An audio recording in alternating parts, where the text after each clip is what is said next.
গতকাল ঠিক এই সময় আপনাদের দেখিয়েছিলাম তৃণমূলের বিজয় উল্লাস থেকে ছোড়া বোমায় মৃত্যু হয়েছিল 9 বছরের তামান্না খাতুনের, 9 বছরের ক্লাস 4-এর ছাত্রী। আজ মাত্র কিছুক্ষণ আগে তার দেহ এসে পৌঁছেছে কালীগঞ্জে সেই বাড়ির সামনে। প্রিয় দর্শক, আপনারা দেখছেন সংবাদ সারাদিন ইউটিউব নিউজ চ্যানেল সাদা বাংলায় রাজনীতির কথা। আজ কালীগঞ্জ উপনির্বাচনে তৃণমূলের জয়, সেই জয়কে ঘিরে তৃণমূলের দুষ্কৃতীদের বিজয় উল্লাস, আর সেই বিজয় উল্লাসটি লাশে পরিণত হলো কালীগঞ্জ উপনির্বাচনে। একটি ছোট্ট মেয়ে, যার বয়স কিনা 9 থেকে 13 বছরের মধ্যে, সেই ফুটফুটে ছোট্ট মেয়েটি সবেমাত্র পৃথিবী দেখতে শুরু করেছিল। এই ছোট্ট মেয়েটির তৃণমূলের বিজয় উল্লাসেই জীবন কেড়ে নিল। তার অপরাধ কী ছিল জানেন? শুনলে হয়তো আপনারা সত্যি অবাক হয়ে যাবেন। সেই ছোট্ট মেয়েটির বাবা মা সিপিএমকে ভোট দিয়েছিল, তিনি মুসলিম হয়ে তৃণমূলকে ভোট দেয়নি বলেই তৃণমূলের দুষ্কৃতীরা তাদের বাড়ি লক্ষ্য করে সকেট বোমা ছুড়েছিল, এবং সেই সকেট বোমাটি একদম গিয়ে পড়ে সেই ছোট্ট মেয়েটির গায়ে। এমনটাই অভিযোগ জানায় সেখানকার স্থানীয় বাসিন্দা সহ তার বাড়ির পরিবার। আর সেই সকেট বোমাটাই প্রাণ কেড়ে নিল সেই ছোট্ট মেয়েটির। সেই মেয়েটির নাম ছিল তামান্না খাতুন। দর্শকরা, আপনার ভিডিওর শুরুতেই মেয়েটির মা কিংবা আত্মীয়র হাহাকার অবশ্যই শুনলেন। এই বুক ফাটা কষ্ট কোথায় যেন বলে দিচ্ছে এই মুহূর্তে বাংলা কোথায় গিয়ে দাঁড়িয়ে আছে।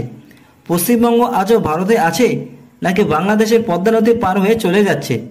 কালীগঞ্জের উপনির্বাচন ভোটের তৃণমূলের জয়, এই জয় বাংলাকে কোথায় নিয়ে যাবে সেটা বলা খুবই মুশকিল। এবার প্রশ্ন উঠছে, পুলিশ কী করছিল সেইখানে? প্রশাসন কী করছিল? তৃণমূল তার বিজয় উল্লাসের জন্য সকেট বোমা নিয়ে তারা তৈরি হয়েছিল, সেটা কি পুলিশের কাছে খবর ছিল না? ভোটের ফলাফলের পর যে সেখানে হিংসা তৈরি হবে সেটাকে পুলিশের জানা ছিল না? পুলিশ কি এর আগে ভোট পরবর্তী হিংসার কথা জানতেন না? বা ভোটের আগের দিন, ভোটের দিন কিংবা ভোটের ফলাফল প্রকাশ হওয়ার দিন যে কী ধরনের হিংসা সৃষ্টি হয় সেটা কি সেখানকার পুলিশের জানা ছিল না? এই পুলিশ প্রশাসনকে প্রশ্ন করে বা কী হবে? এই পুলিশ প্রশাসন তো দলদাসে পরিণত হয়েছে এই চটিচাটা শাসক দলের সরকারের। এটাই দাবি করেন বিরোধীরা। আর বিরোধীদের দাবি একেবারে যে ফেলে দেওয়ার তা কিন্তু নয়, সেইটা আজকে এই ছোট্ট মেয়েটির প্রাণ চলে যাওয়াতে স্পষ্ট প্রমাণ হয়ে গেল। এই প্রশ্ন তুলছে সিপিএম ও বিজেপি পার্টির সমস্ত লোকেরা।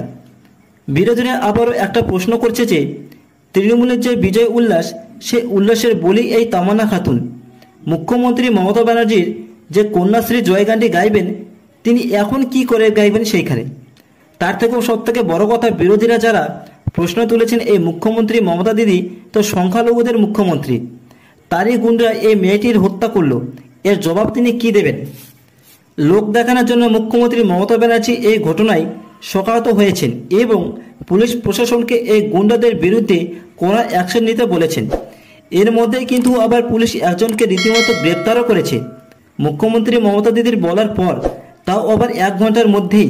কেন এই সতর্ক তারা আগে হতে পারেননি? আগে যদি তারা এই সতর্কটি হতেন, তাহলে এই ছোট্ট তামান্না খাতুন মেয়েটির জীবন রক্ষা পেত এই বোমাকারীদের হাত থেকে। এর থেকে এই বাংলার রূপ আরও কী যে ধারণ করবে তা বলা কিন্তু খুবই মুশকিল। প্রিয় দর্শক, আপনাদের কি মনে হয় কমেন্ট করে অবশ্যই জানান এই ইউটিউব নিউজ চ্যানেলে। এবং রাজ্যের সমস্ত খবর দেখতে প্লিজ এই চ্যানেলটিকে লাইক, শেয়ার, কমেন্ট এবং সাবস্ক্রাইব অবশ্যই করবেন, যাতে পরবর্তী ভিডিওগুলি আপনাদের কাছে সঙ্গে সঙ্গে পৌঁছে যেতে পারে। প্রিয় দর্শক, দেখা হচ্ছে আপনাদের সঙ্গে নতুন কোনো এক বিষয়ে, নতুন কোনো এক খবরে। ততক্ষণে দেখতে থাকুন, সঙ্গে থাকুন। ধন্যবাদ। গতকাল ঠিক এই সময় আপনাদের দেখিয়েছিলাম তৃণমূলের বিজয় উল্লাস থেকে ছোড়া বোমায় মৃত্যু হয়েছিল 9 বছরের তামান্না খাতুনের, 9 বছরের ক্লাস 4-এর ছাত্রী। আজ মাত্র কিছুক্ষণ আগে তার দেহ এসে পৌঁছেছে কালীগঞ্জে সেই বাড়ির সামনে।